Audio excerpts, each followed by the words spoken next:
Good afternoon. So the line of cascaded T sections. The transmission line can be represented in terms of cascaded connection of equivalent T section, and the resulting equivalent circuit of transmission line, it consists of a number of identical sections. So each section corresponds to unit length of the transmission line, and each unit section consists of the parameters R, L, G and C. So these parameters are uniformly distributed along the entire length of the transmission line. It is called as uniform transmission line. Then the parameters like R, L, G and C, these are called as a primary constant. These are called as a primary constant of transmission line. And these parameters do not vary with voltage and current, but they are frequency dependent upon up to certain extent, and these parameters are defined as the one is resistance, which is a loop resistance per unit length of the line. Then the next is its value depends on the cross sectional area of conductor. Resistance, it is the sum of the resistance of both the wires for unit line length, and it is denoted by resistance R and its unit is ohm per kilometer.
Inductance L is defined as the loop inductance. L is what? It is a loop inductance per unit length of the line, and it is equal to the sum of the inductance of both wires for unit line length. So inductance is also distributed throughout the line, and the inductance in main transmission line is created because the current produces a magnetic flux around the conductor. So the flux linkage gives the effect of inductance, and it is denoted by length L, and its unit is Henry per kilometer. Then next is conductance, that is G.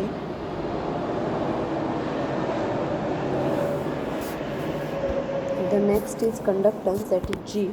So it is defined as the shunt conductance between the two conductors, and the dielectric medium between the two conductors is not perfect. Some leakage current passes through it and it produces the leakage conductance which is distributed all along the line. So it is denoted by G and its unit is mho per kilometer. Then the next is capacitance. It is defined as the shunt capacitance between the two conductors per unit length of the line. In between the two conductors, the dielectric medium is present and it produces the effect of capacitance which is distributed all along the line, and it is denoted by C and unit of capacitance is farad per kilometer. Then the secondary constant. The secondary line constant of transmission lines are characteristic impedance, propagation constant, attenuation constant, and phase constant. So the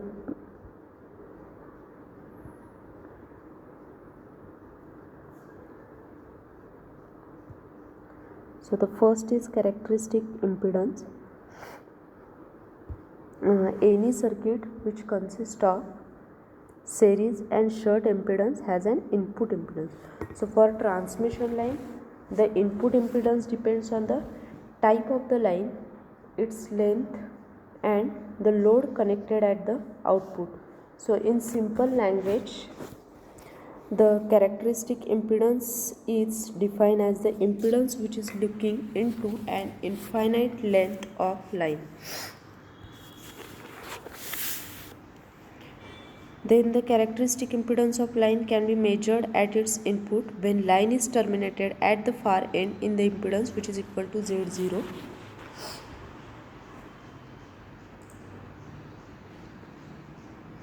If we consider infinite length transmission line, then if the power is fed at the input of the transmission line, there will not be any reflection from the output end, and this is because the line is having infinite length.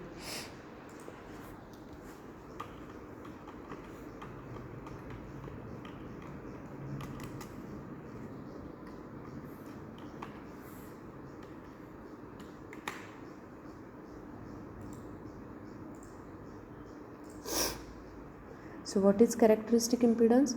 The characteristic impedance can also called as a surge impedance of uniform transmission line.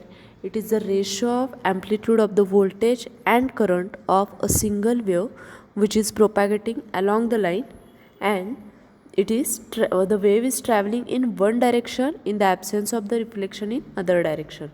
So alternatively and equivalently, it can be defined as the input impedance of transmission line when its length is infinite, and characteristic impedance is determined by a geometry and materials of the transmission line.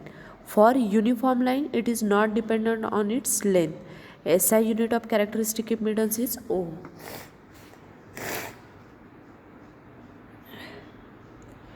So if the power is fed at the input of the transmission line, then there will not be any reflections from the output end, and this is because the line is having infinite length.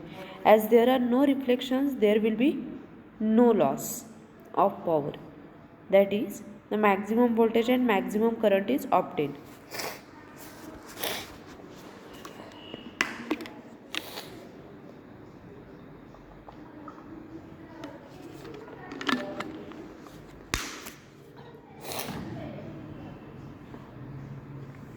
So the characteristic impedance of lossless transmission line is purely real with no reactive component, and the energy supplied by the source at one end of such a line is transmitted through the line without being dissipated in the line itself.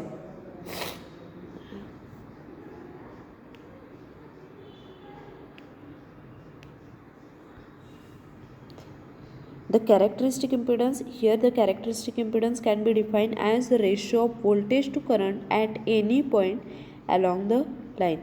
So mathematically, the characteristic impedance of an iterative circuit consisting of series and shunt element is given by z0 is equal to square root of z by y.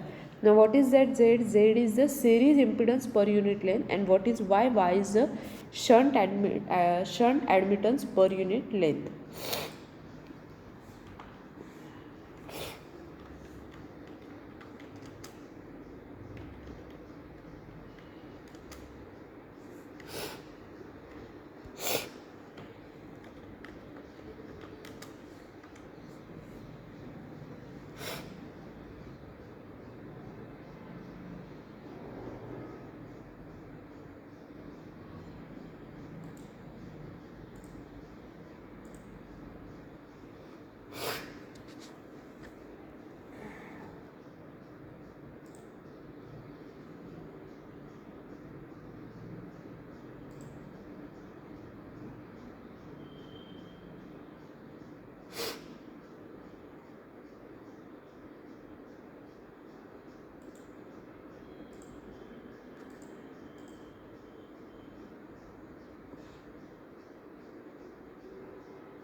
So what is propagation constant? Propagation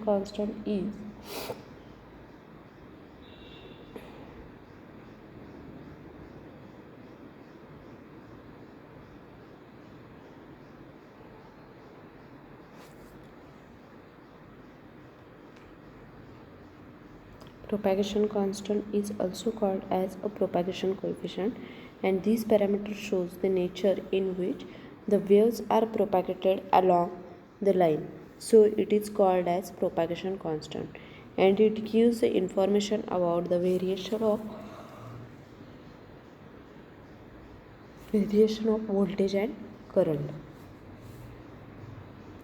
with respect to distance along the line. So mathematically it is defined as the natural logarithmic of vector ratio of steady state voltage and the current entering and leaving the structure. Propagation constant is complex term and it varies with frequency, and it is expressed in terms of per unit length. When propagation constant is multiplied by when it is multiplied by a length of transmission line, then it is called as electrical length of the line.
Then the next attenuation constant.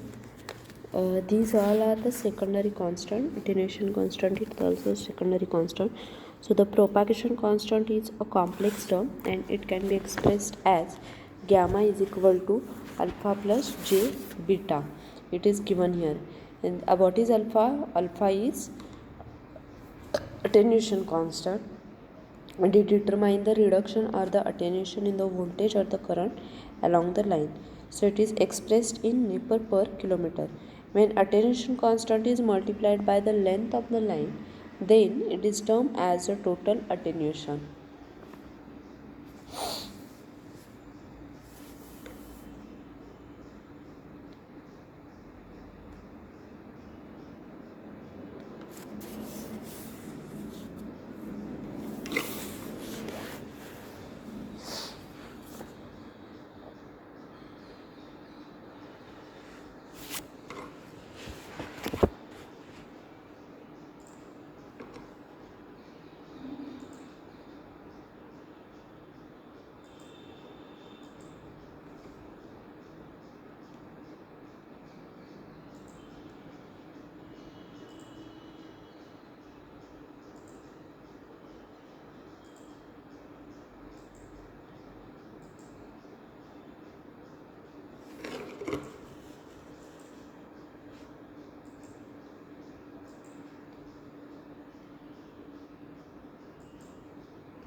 Then the phase constant.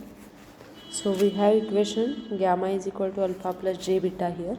An imaginary part of propagation constant is called as the phase constant and it determines the variation in the phase position of the voltage and current along the line. So it is expressed in radian per kilometer and it is called as a phase constant because in unit length of the transmission line the wave suffers a phase shift of radian.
There are some more parameters of the transmission line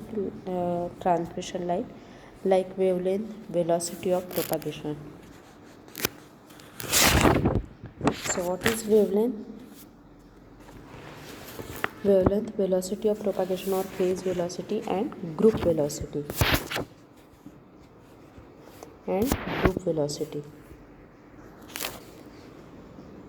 So what is wavelength? As the signal propagates through the transmission line, the voltage and current varies with respect to distance. So the wavelength is defined as the distance in which lambda, that is wavelength means what? It is the distance in which the wave traveling along the line causes a phase shift of radiance. It is also defined as the distance between two successive positive or negative peaks. Now, the unit of phase constant beta is radians per kilometer, and there is a phase shift of beta radian for 1 kilometer distance. So, to cause a phase shift of 2 pi radian, the required distance is 2 pi by beta, and if this distance corresponds to the phase shift of 2 pi radian, then it is called as wavelength. So, wavelength lambda is 2 pi by beta. Then there is one more parameter, phase velocity or the velocity of propagation, that is Vp. The signal of a single frequency which is propagating along the line at a particular frequency is called velocity of propagation or phase velocity. So T is 1 by f and velocity of propagation is distance by time. So it is lambda f, or we can write omega by beta kilometer per second. Then the next parameter is group velocity, that is Vg. If in transmission line the different frequencies travel with a different velocity, then such a transmission line is called as dispersive transmission line. And in this case, the velocity is produced by the group of frequencies, so it is called as group velocity. Generally, group velocity is less than the phase velocity, and it is given by d omega by d beta.